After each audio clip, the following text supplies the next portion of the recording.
Guys, जब भी अर्थ shake करती है यानी कि धरती हिलती है तो उसे अर्थक्वेक कहा जाता है। आपको तो ये बात पता ही होगी। और हमारे साइंटिस्ट लोगों ने हमारी अर्थ पे बहुत जगह पे अर्थक्वेक्स को रिकॉर्ड भी किया है। आपने भी कभी ना कभी इसे महसूस किया होगा।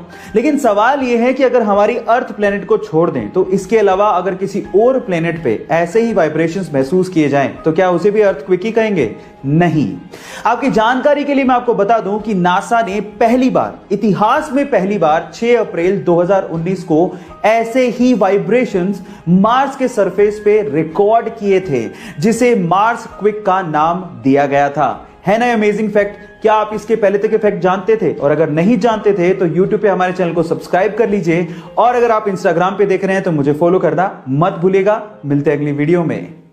दिल्ली के सरकारी स्कूल से रिटायर एक टीचर कीमत राय गुप्ता ने रिटायरमेंट के बाद अपने आप को बिजी रखने के लिए दिल्ली के भागीरथ पैलेस मार्केट में इलेक्ट्रिकल अप्लायंसेस की एक दुकान खोली। तब उनके पास एक सेल्समैन आया और उस सेल्समैन ने बातों बातों में एक जानकारी दी और कहा कि हेवल्स नाम से एक छोटी सी फैक्ट्री है जिसे उसका मालिक बेचना चाहता है। तब कीमत राय गुप्ता ने 7 लाख रुपए देके हेवल्स नाम की एक छोटी सी फैक्ट्री को खरीदा और रिटायरमेंट के बाद भी अपनी मेहनत के दम पे उस फैक्ट्री को मुनाफे में लाके खड़ा कर दिया। और गाइस, आज वो इंडिया की दूसरी सबसे बड़ी इलेक्ट्रिकल अप्लायंसेस बनाने वाली कंपनी है जिसका टोटल टर्नओवर 1000 करोड़ से भी ज्यादा है। एक इंटरव्यू में कीमत राय गुप्ता जी ने कहा था कि जो इंसान मेहनत करना जानता है और जो इंसान रिस्क उठाना जानता है उसको सफल होने में कोई रोक ही नहीं सकता। गाइस, अगर कहीं आग लग जाए और वहां पे स्मोक अलार्म अगर ऑलरेडी लगे हुए हैं तो थोड़े से धुएं में ही वो बजने लगते हैं, जिससे आग को बेकाबू होने से पहले पहले काफी लोग वहां से निकल सकते हैं। लेकिन अलार्म बजेंगे तो बहरे लोगों को कैसे सुनाई देंगे? डेफ पीपल, उनको कैसे पता लगेगा? तो उसके लिए जापानीज लोगों ने एक टेक्नोलॉजी बनाई है। उन्होंने ऐसे स्मोक अलार्म बनाए हैं जिससे आग लगने के बाद उस स्मोक अलार्म में से वसाबी स्मेल वेपराइज होने लगती है। वसाबी एक तीखा मसाला टाइप स्मेल होती है जो कि नाक में चढ़ जाती है। अब जिससे बहरे लोगों को भी तुरंत पता लग जाएगा कि आग लगी है, यहां से भागो। इनफैक्ट गहरी नींद में सोया हुआ कोई इंसान होगा तो वो उसे भी जगा देगा। है ना ये इंटरेस्टिंग टेक्नोलॉजी? और इस टेक्नोलॉजी के लिए जापानीज को IG नोबेल प्राइज भी दिया गया था। गाइस, ऐसे इंटरेस्टिंग फैक्ट्स के लिए YouTube पे हमारे चैनल को सब्सक्राइब कर लीजिए। और अगर आप Instagram पे देख रहे हैं तो मुझे फॉलो करना मत भूलिएगा। मिलते हैं अगली वीडियो में। गाइस, बचपन से हमने ये पढ़ा है कि अर्थ और उसके साथ साथ सोलर सिस्टम के बाकी प्लैनेट सन के चारों तरफ चक्कर लगाते हैं, है ना? लेकिन एक्चुअली ऐसा है नहीं। अभी रीसेंट स्टडी से पता लगा है कि अर्थ और बाकी प्लैनेट और उनके साथ साथ सन खुद भी सोलर सिस्टम के सेंटर ऑफ मास के चारों तरफ चक्कर लगा रहे हैं।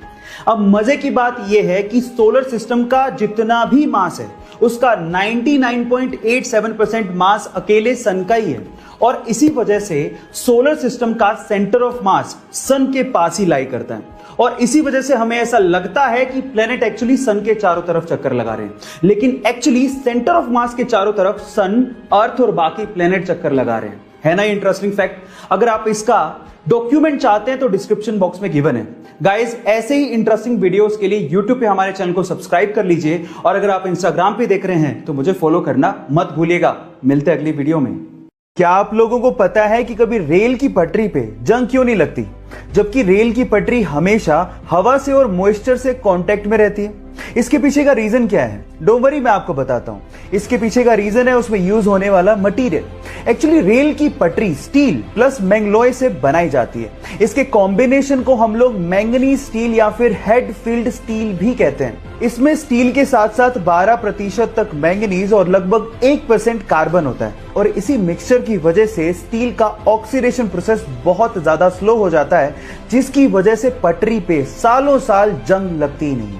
इंटरेस्टिंग फैक्ट इसके पहले तक आपको पता था? और अगर नहीं पता था तो YouTube पे ऐसे इंटरेस्टिंग फैक्ट के लिए हमें सब्सक्राइब कर लीजिए या फिर Instagram पे फॉलो कर लीजिए। मिलते हैं अगली वीडियो में। गाइस, डोमिनेंस यानी कि वर्चस्व की लड़ाई सिर्फ इंसानों तक ही सीमित नहीं है, ये जानवरों में भी होती है। और मेल पांडा में तो वर्चस्व की लड़ाई एक अलग ही लेवल पे चल रही है। कैसे? मैं आपको बताता हूं। एक्चुअली सिर्फ अपने वर्चस्व को यानी कि अपने डोमिनेंस को दिखाने के लिए मेल पांडा हैंड स्टैंड करके टॉयलेट करते हैं, मतलब अपने हाथों पे खड़े होकर सुसु करते हैं। और मजे की बात यह है कि जिसके सुसु की धार या मार्क पेड़ पे सबसे ऊपर होता है उसका वर्चस्व उतना ही ज्यादा माना जाता है। ये पांडा जितने ज्यादा क्यूट होते हैं उनकी हरकतें उतनी ही ज्यादा फनी होती हैं। गाइस, ऐसी फनी लेकिन इंटरेस्टिंग फैक्ट जानने के लिए YouTube पे हमारे चैनल को सब्सक्राइब कर लीजिए, और अगर आप Instagram पे देख रहे हैं तो मुझे फॉलो करना मत भूलिएगा। मिलते हैं अगली वीडियो में। हमारी अर्थ का एकमात्र नेचुरल सैटेलाइट यानी कि प्राकृतिक उपग्रह है चंद्रमा। अब उसके बारे में एक इंटरेस्टिंग फैक्ट बताता हूं। आपका अभी इस वक्त जितना भी भार है उसका सिर्फ 1/6 भार ही आप लोगों को मून पे फील होगा। मतलब मान लो कि आप 60 किलो के हो तो उसका 1/6 यानी कि सिर्फ 10 किलो का भार ही आप लोगों को मून पे फील होगा, यानी कि आप अपने आप को हल्का महसूस करोगे। और यह होता है ग्रेविटेशन की कमी की वजह से। और अगर मान लो आपको अपना भार कम करना है तो जिम जाने की बजाय आप चंद्रमा पे चले जाओ, वो ज्यादा अच्छा है। Just kidding. ये आपको पता था या नहीं पता था, चैट सेक्शन में लिखना मत भूलिएगा। यह घटना है आंध्र प्रदेश के चितूर गांव की, जहां पर एक पिता को अपनी चाय की दुकान कोरोना काल के चलते बंद करनी पड़ी और अपने पैतृक गांव लौटना पड़ा। वहां पर खेतों को जोतने के लिए उसकी बेटियों ने उसकी मदद करनी शुरू कर दी।